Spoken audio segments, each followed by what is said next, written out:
السلام عليكم. جريمة النهاردة ما بين اسكندرية والعجمي. الجريمة وقعت في اسكندرية بس أصل الناس من العجمي. زوجة قتلت زوجها لمجرد ان هو فكر ان هو يطلقها، لا أكتر ولا أقل. عمل فيها ايه ما عملش فيها ايه، الخلاف كان بسيط. هنشوف تفاصيل مع بعض، بس في الأول تصلى على النبي. السلام عليكم ورحمة الله وبركاته. ازيكم عاملين ايه؟ يا رب تكونوا بخير. اهلا بيكم في فيديو جديد.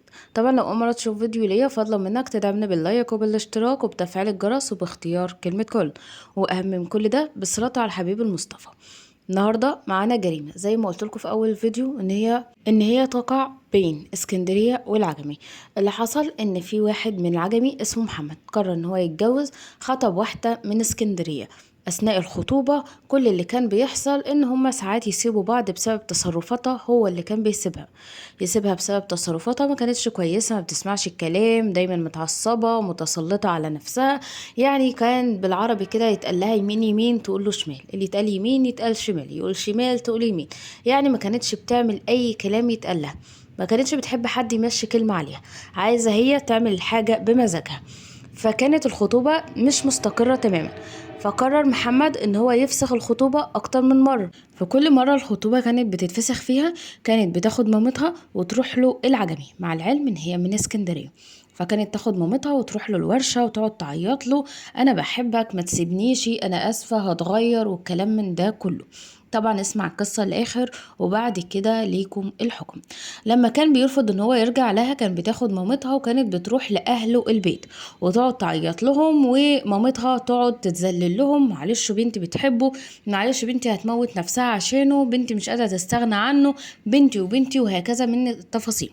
المهم ان بعد ما خلاص رجعوا لبعض، اخر مرة سابوا بعض فيها ورجعوا لبعض، الجوازة تمت وخلاص الموضوع تمام. خلفوا ولد، خلفوا اتنين، خلفهم، والموضوع بقى مستقر ما بينهم. بس رغم ان الجوازة مستمرية الا ان مازالوا في وضع نفس وضع الخطوبة. كان في خلاف، كل ما يقول لها على حاجة ما بتسمعش الكلام، يقول لها يمين تقول له شمال، يقول لها شمال تقول له يمين، وما زالت على نفس الوضع. اخر خلاف كان ما بينهم قبل ما تقتله، قعدت سنتين، سابت البيت وقعدت سنتين عند اهلها. سابت البيت ورمت العيال وقعدت سنتين عند اهلها، لا بتسأل ولا بتروح ولا بتيجي. ولما قرر محمد ان هو خلاص بقى انا قرفت انا تعبت من العيشة دي، قرر خلاص ان هو يشوف حياته ويتجوز. هي ما عجبهاش الكلام ده كله. ازاي تسيبني؟ انا اسيبك اروح عند اهلي، اروح اقعد عند اهلي سنة 2 10 ده بمزاجي. انما فكرة ان انت تقرر ان انت تسيبني علشان تتجوز وتاخد خطوة جد ان انت تطلقني، فلا ما ينفعش. فقررت ان هي ترجع بنفسها. يعني مع العلم ان اثناء الخلاف اللي قعد سنتين، هو كان بيحاول يصالحها، كان بيحاول يراضيها، كان بيحاول ان هو يتكلم معاه: يا بنتي ما ينفعش، يا بنتي ارجعي، يا بنتي عشان بيتك. ويتكلم مع اهلها: هدي بنتكوا، عقلوا بنتكوا، عندها اولاد، دي ام. يعني هي مش بطولها، عندها ام ومسؤولة عن عيالها. خلاها ترجع تشوف بيتها، خلاها ترجع تربي عيالها، خلاها ترجع تعيش وسط اولادها. وطبعا كانوا اهلها بيقولوا له: إيه والله هي حرة تعمل اللي هي عايزاه، عايزة ترجع ترجع، مش عايزة ترجع ما ترجعش.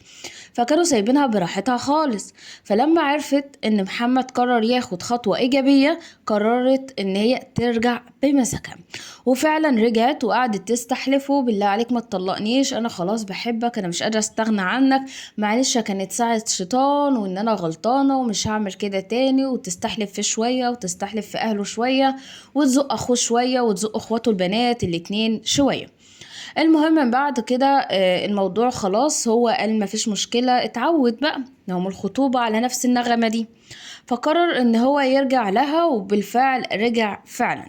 وبعد كده بعد شهر 2 بدأت ان هما يرجعوا يتخانقوا اكتر من الاول. فبدأ يقول لها: انا خلاص تعبت وقرفت من العيشة ديت، انا اخواتي كلهم عايشين ومرتاحين الا انا، اشمعنى انا اللي عايش العيشة دي؟ يوم هنا ويوم هناك، يوم هنا ويوم قاعدة عند اهلك، 10 كويسة و10 خناقة. فلا انا تعبت وزهقت. اي اتنين متجوزين بيتخانقوا بس مش بالشكل ده. فقرر ان هو يطلقها وسط ان هم قاعدين بيتخانقوا وبيتكلموا. قال لها: اطلعي بره وسيبيلي العيال، انا هربيهم وهطلقك. وبعد قعدوا، يعني الخناقة استمرت فترة ما بينهم وهو على نغمته او على مبدأه: انا خلاص ما عدتش عايزك، انا هطلقك وهتجوز وهعيش حياتي. فقرر ان هو يطردها في الصالة ويقول لها روحي لمي هدومك وروحي عند اهلك.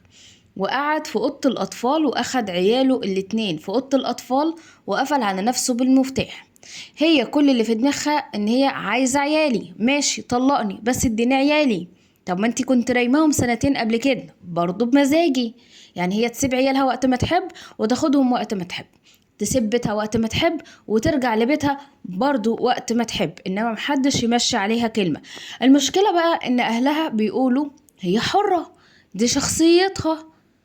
المهم ان وسط ما هي عماله ترزع على باب اوضه الاطفال وتقول له افتح انا عايزه عيالي، انا مش هسيب لك عيالي، مفيش، قعدت ترزع كتير كتير كتير. قام فتح لها الباب، انت عايزه ايه؟ انت مش عاجبك العيشه؟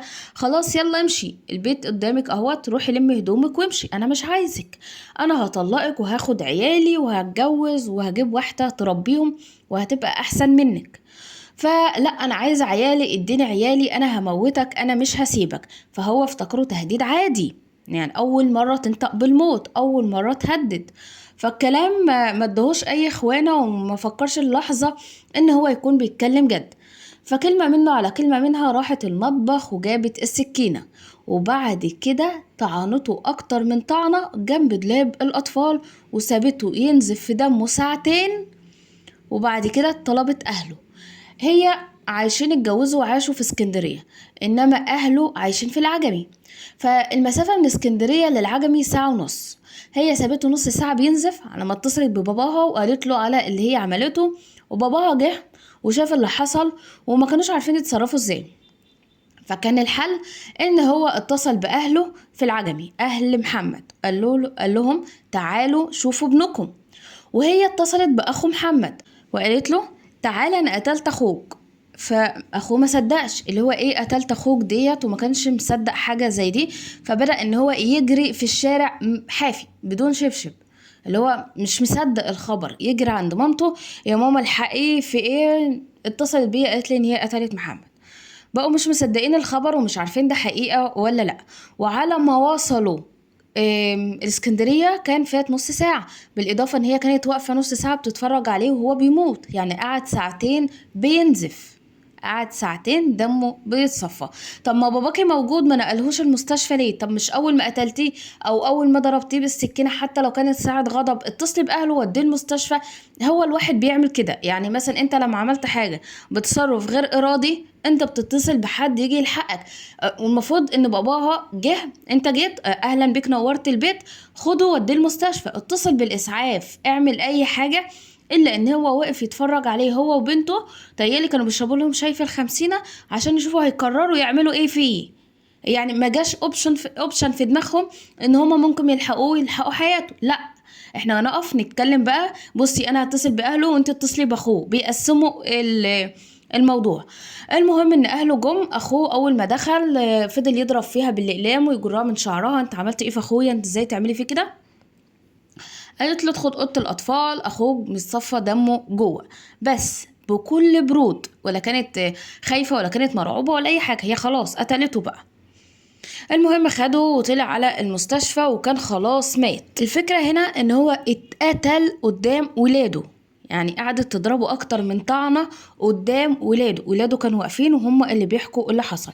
محدش كان موجود ومحدش فاهم ايه اللي حصل ولا ايه سبب ان هي تقتله ولا اي حاجه. اللي حكى الموضوع ده كله الاولاد، قالت لك ماما هددت بابا وبابا ما اداش اي اخوانه، قعدنا نقول له يا بابا خلي بالك، يا بابا لا تعملها، ده بابا راحت المطبخ. قال لهم لا ما تخافوش، هي مش هتعمل حاجه زي دي.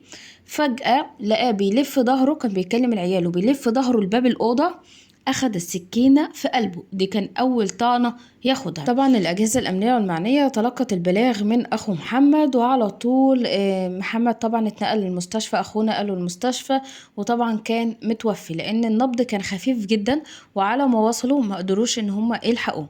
طبعا هي اتقبض عليها وهي دلوقتي في التحقيقات وبتمثل الجريمة. الفكر هنا والغريب إن هو اتقتل لمجرد إن هو قرر يعيش حياته، قرر إن هو يعيش زي أي زوج وزوجة، عايز بيته مستقر، مفيش كل شوية حد بيغضب، مفيش مشاكل، مفيش حاجة اسمها بمزاجي اعمل اللي انا عايزاه، محدش يمشي كلمة عليا، مفيش الكلام ده كله.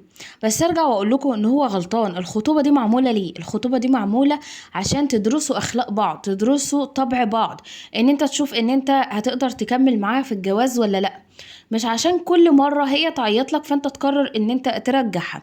ده الغلط منه ومن اهله. طبعا اي هنا اب او ام عندهم عريس او عندهم عروسة، لازم تاخدوا بالكم من التفاصيل الصغيرة اللي بتحصل في الخطوبة. مفيش حاجة اسمها اصل بعد الجواز هو هيتغير، اصل بعد الجواز هي هتتغير. الكلام ده مفيش منه. اللي اتربى على شيء كبر عليه. هي كبرت على ان هي بتعمل كل حاجة بمزاجها ومحدش يمشي كلمة عليها، وفضلت على ده الوضع، ودي كانت النتيجة في الاخر. اتمنى ان اي حاجة بتحصل تكون عبرة لينا، عشان نقدر ان احنا نختار حياتنا، ونقدر ان احنا ناخد قرار صح. وصلنا لنهاية الفيديو، اشوفكم في فيديو جديد، في امان الله، مع السلامة.